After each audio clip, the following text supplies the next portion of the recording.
മൂത്ത് നിറച്ചില്ലേ? മനസ്സിലെ ദുഷ്ടബുദ്ധി മാറ്റിവെച്ചിട്ട് മനുഷ്യരെ പോലൊന്ന് ചിന്തിക്കാൻ നോക്ക്. ആർത്തി അവസാനിപ്പിച്ച് ആത്മാർത്ഥതയോടെ 1 മിനിറ്റ് നേരായിട്ടൊന്ന് ചിന്തിച്ചാ നിങ്ങളുടെ ഈ തലയിൽ വെളിച്ചം വരും. അപ്പം നിങ്ങൾക്ക് മനസ്സിലാവും സ്നേഹിക്കുന്നവരുടെ വേദന എന്താണെന്ന്.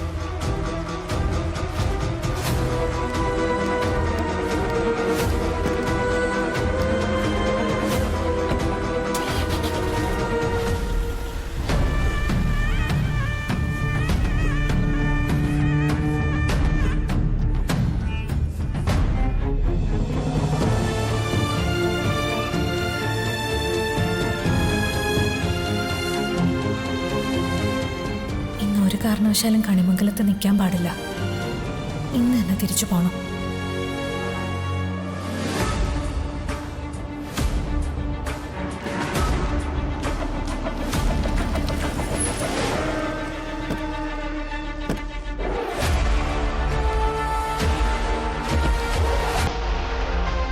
എന്റെ ജീവിതം തുലച്ചിട്ട് ഇവിടുന്ന് പോകുന്ന നിർബന്ധമുണ്ടോ? ഇന്ന് പോയിക്കോണം ഇവിടുന്ന്.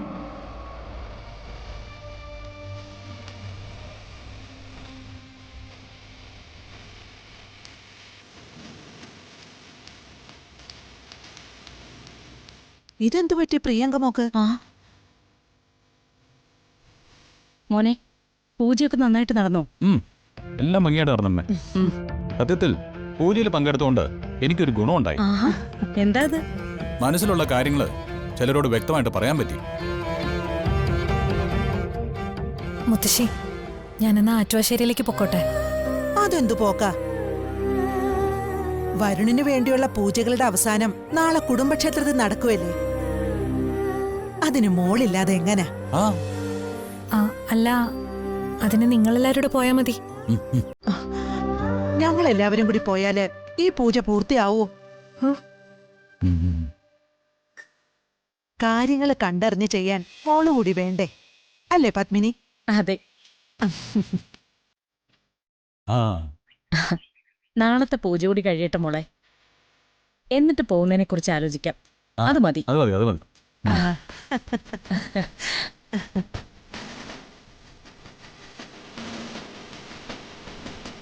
ദൈവം തീരുമാനിച്ചു കൂട്ടിച്ചേർത്തത് തെന്നിമാറാനൊന്നും പോകുന്നില്ല. രാധിക,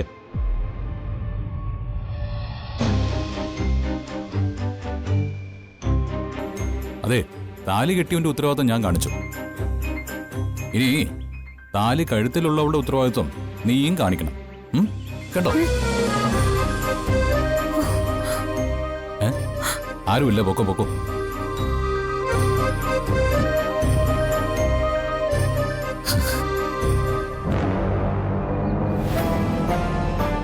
മാഡം, എന്താ നീ ഒരു കൺഫ്യൂഷൻ ഉണ്ടെന്ന് പറഞ്ഞത്?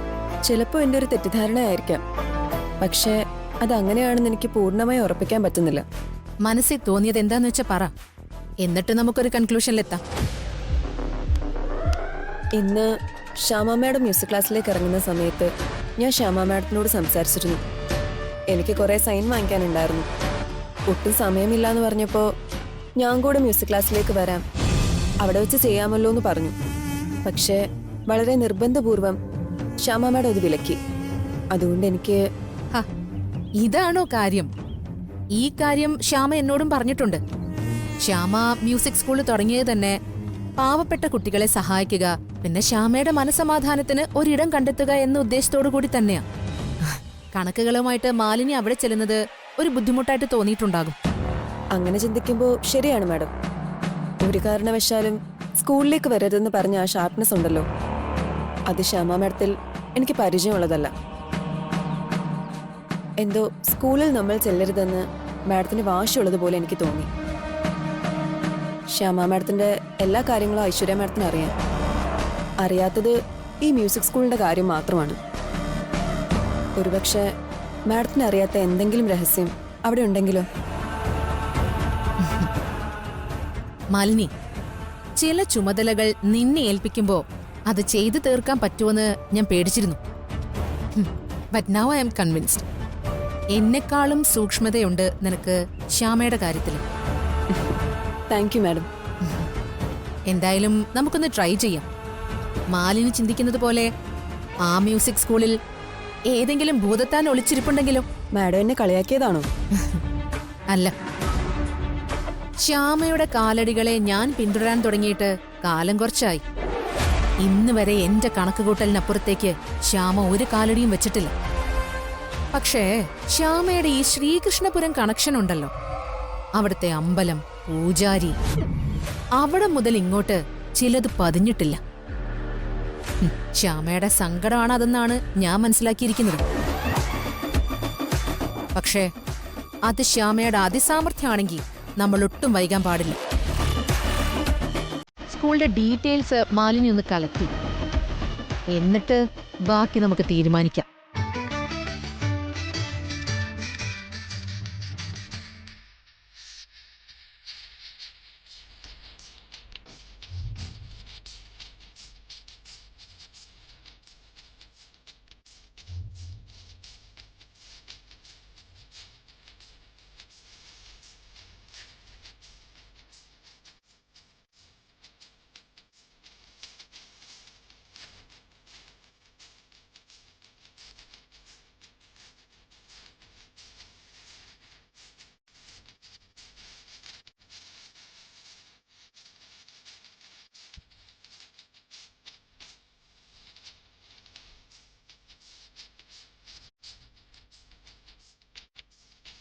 എന്തെടുത്തേ?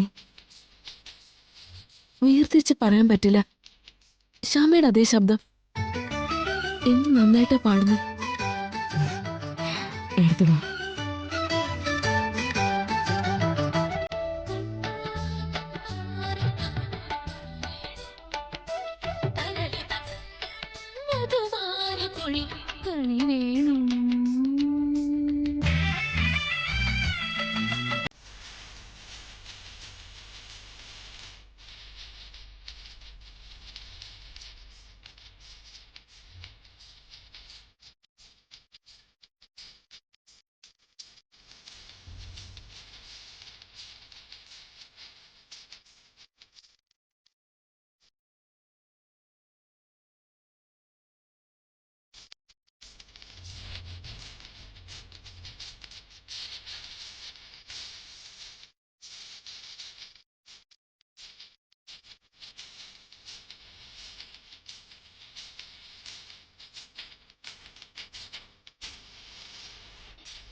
വരൂ.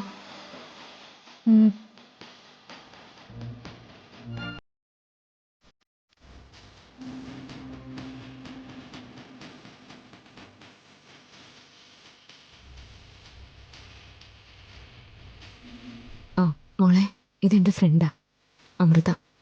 ഓ, കുറച്ചു നാളത്തേക്ക് സ്കൂളിന്റെ കാര്യങ്ങൾ നോക്കാൻ അശ്വതി ഉണ്ടാവില്ല. പകരം അമൃതയായിരിക്കും ചാർജ്.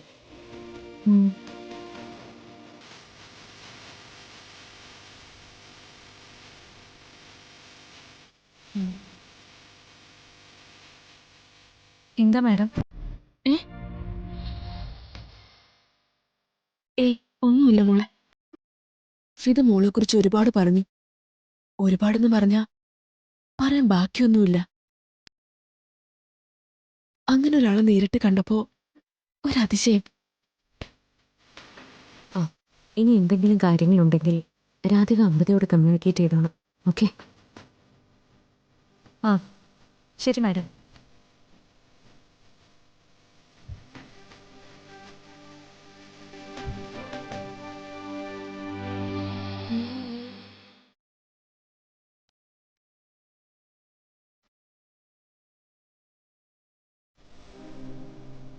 ഇവളുടെ മോളല്ലേ? ഞാനും അങ്ങനെ തന്നെയല്ലേ കാണേണ്ടേ?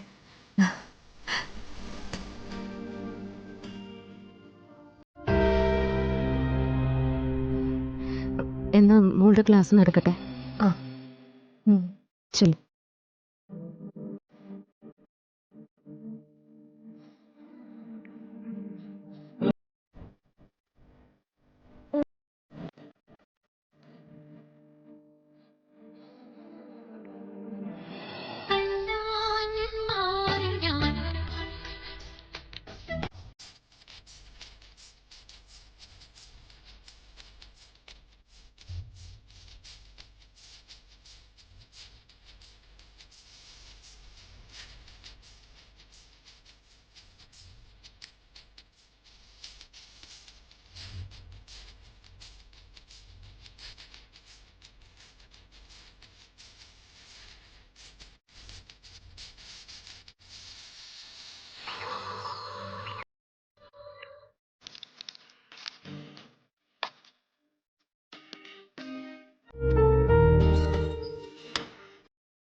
എന്താ അച്ഛാ? അച്ഛൻ വിളിച്ചിരുന്നോ? വിളിച്ചിരുന്നു. നീ ഇരിക്കുക. എടാ, ഒരു കുടുംബം ആവുമ്പോൾ അതിനകത്തെ ആളുകൾ തമ്മിൽ അഭിപ്രായ വ്യത്യാസമൊക്കെ ഉണ്ടാവും. ഞാനും നീയും തമ്മിൽ ഒരിക്കലും അങ്ങനെയൊന്നും ഉണ്ടാവില്ലെന്നാണ് ഞാൻ കരുതിയിരുന്നത്. പക്ഷേ ചില കാര്യങ്ങളിൽ നമുക്ക് എതിർത്ത് സംസാരിക്കേണ്ടി വന്നു.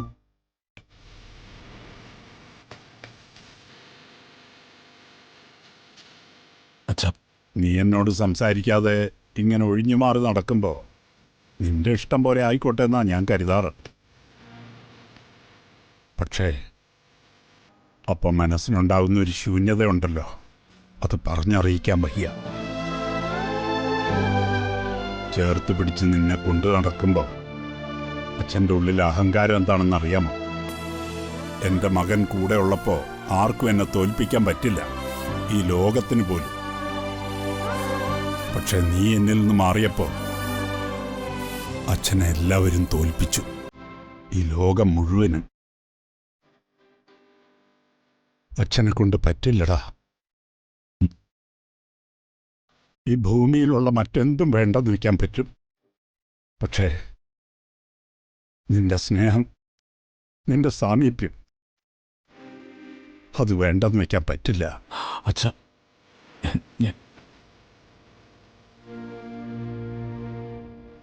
പോട്ടെ, പറഞ്ഞതും എതിർത്തതും ഒക്കെ നമുക്കങ്ങ് മറന്നേക്കാം. എനിക്കിനി പൂർണ്ണമായൊരു വിശ്രമ ജീവിതം ആവശ്യമാണ്. അതുകൊണ്ട് കമ്പനി കാര്യങ്ങൾ... അച്ഛാ, അച്ഛനെ ഞാൻ നിഷേധിക്കുകയല്ല. അച്ഛന് മനസ്സിലാകാത്ത ഒരുപാട് തെറ്റുകൾ എൻ്റെ ഭാഗത്തുനിന്ന് വന്നിട്ടുണ്ട്. അകൽച്ചയുടെ വേദന അച്ഛനെ പോലെ തന്നെ ഞാനും അനുഭവിച്ചു. ഒഴിഞ്ഞു മാറി നടന്നത് ഇഷ്ടക്കുറവുകൊണ്ടൊന്നുമല്ല, ഇഷ്ട കൂടുതലിൻ്റെ വേദന എന്നൊക്കെ പറയില്ലേ, അതാ. അച്ഛാ, അച്ഛന് വിശ്രമജീവിതം ആവശ്യമാണെങ്കിൽ അത് തരേണ്ടത് എൻ്റെ ഉത്തരവാദിത്വമാണ്. അച്ഛൻ ആരോഗ്യം വീണ്ടെടുക്കണം, പഴയതുപോലെ ആവണം. കമ്പനി കാര്യങ്ങൾ പൂർണ്ണമായിട്ട് എന്നെ ഏൽപ്പിക്കണ്ട. അച്ഛന് പകരം ഒരാളായിട്ട് നിന്ന് എല്ലാം ഞാൻ നോക്കി നടത്തിക്കോളാം. ആയിക്കോട്ടെ, പക്ഷേ നിന്റെ പൂർണ്ണമായ ശ്രദ്ധ അവിടെ വേണം. നമ്മുടെ കമ്പനി കാര്യങ്ങൾ നിനക്ക് പെട്ടെന്ന് മനസ്സിലാവുന്ന ഭാഷയിൽ അച്ഛൻ ഇതിൽ കുറിച്ചു വച്ചിട്ടുണ്ട്.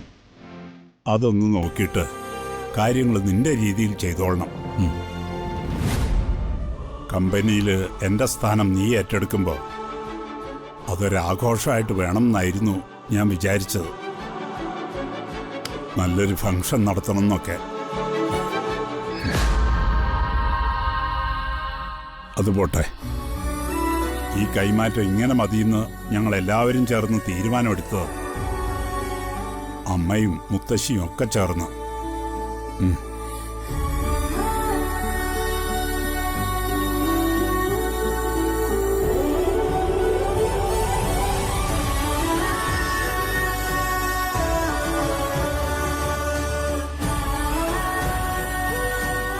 അച്ഛാ, അച്ഛൻ്റെ അഭിമാനത്തിനോ നമ്മുടെ കമ്പനിയുടെ പേരിനോ ഒരു കുഴപ്പവും വരുത്താതെ ഞാൻ നോക്കിക്കോളാം.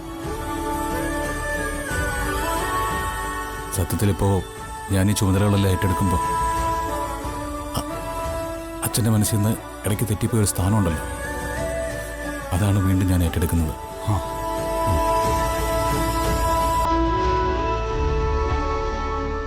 അച്ഛൻ എന്നെ അനുഗ്രഹിക്കണം.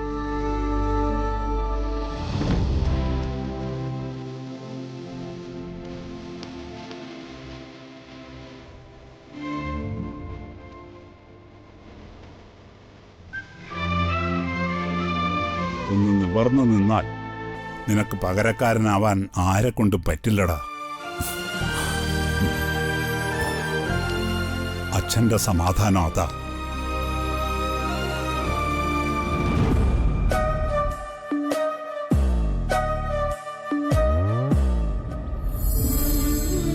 മോള് ശ്യാമയെ പോലെയാണെന്ന് പറഞ്ഞപ്പോ വാത്സല്യം കൂടുതലുകൊണ്ട് അങ്ങനെ പറഞ്ഞാണെന്നാ ഞാൻ കരുതിയത്. ഇത് രണ്ടാളും ഒരുപോലെയാണല്ലോ. രാധിക ഒരു സാരി ഉടുപ്പിച്ച ശ്യാമ തന്നെയാ. എല്ലാം ഭഗവാന്റെ കടാക്ഷം എടുത്തി. ഇപ്പോ എനിക്കൊരു പ്രാർത്ഥനയുള്ളൂ. എന്റെ മോളെ ഇങ്ങനെ കാണുന്നതിലും ഒരുമിച്ച് കഴിയുന്നതിലും ഒരു തടസ്സം വരുത്തരുതെന്ന്. ഐശ്വര്യ മാലിനി ഇവിടെ വരാത്തിടത്തോളം കുഴപ്പമൊന്നും ഉണ്ടാവില്ല. അതെ, പക്ഷേ സംശയം മനസ്സിൽ കയറിയ ആരുടെ മനസ്സ് തളയ്ക്കാനും ഐശ്വര്യടത്തേക്ക് ശേഷിയുണ്ട്. ശ്യാമ പേടിക്കണ്ട. ആരും അറിയാതെ പൊതിഞ്ഞ് നീ നിന്റെ മകളെ സംരക്ഷിക്കുന്നില്ലേ, അതുപോലെ ഐശ്വര്യ കാണാതെ ഞാൻ അവളെ പൊതിഞ്ഞ് സൂക്ഷിച്ചോളാം. ശരിയെടുത്തേ. ഈ ഒളിച്ചുകളി എത്രയും പെട്ടെന്ന് അവസാനിപ്പിക്കണം. എന്നിട്ട് എല്ലാവരെയും അതിശയിപ്പിച്ച് നിങ്ങൾ കഴിയണം. ഒന്നിച്ച് പാടണം, ഒന്നിച്ച് പൊതുവേദികളിൽ പ്രത്യക്ഷപ്പെടണം. വേണം, എല്ലാം വേണം. ഞാൻ എത്തിയതിനേക്കാൾ ഉയരത്തിൽ അവളെ എത്തിക്കണം. എന്നിട്ട് അവളെ നോക്കി നിൽക്കണം. അവളുടെ ജയങ്ങൾ കാണണം, സന്തോഷിക്കണം. എല്ലാം നടക്കുമായിരിക്കും അല്ലേ? നടക്കും. ദൈവം നിന്റെ കൂടെ തന്നെയുണ്ട്.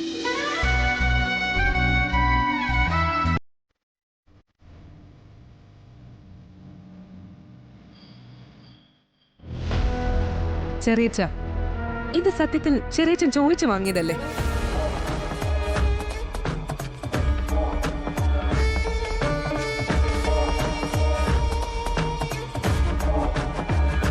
അച്ഛൻ ഗൗതത്തിനെ പിൻഗാമിയാക്കാൻ പോകുന്നു പറഞ്ഞപ്പോ ചെറിയച്ഛന്റെ മാറ്റം ഞാൻ വളരെ വ്യക്തമായിട്ട് കണ്ടതാ.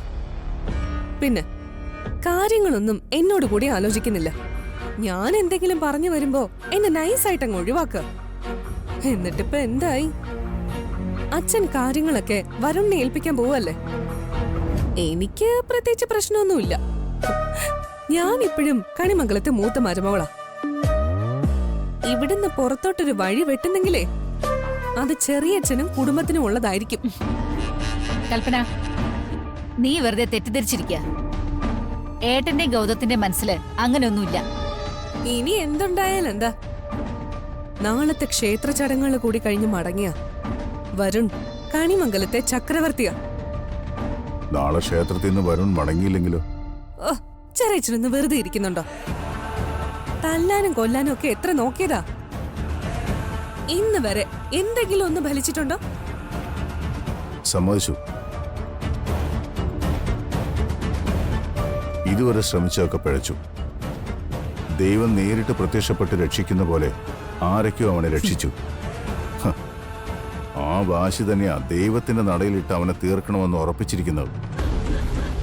കൽപ്പന, ഒരുപാട് തവണ വെള്ളത്തിൽ മുങ്ങി പൊങ്ങിയിട്ടാ ഒരാൾ നീന്താൻ പഠിക്കുന്നത്. ഇതുവരെ നടന്നതൊക്കെ അങ്ങനെ കണ്ടാൽ മതി. വരുണിന് വേണ്ട കെണി ഞങ്ങൾ ഒരുക്കിയിട്ടുണ്ട്. കൂട്ടത്തിൽ ആരും കാണാതെ ശ്വാസം മുട്ടി പെടഞ്ഞായിരിക്കും അവൻ നാളെ തീരുന്നത്.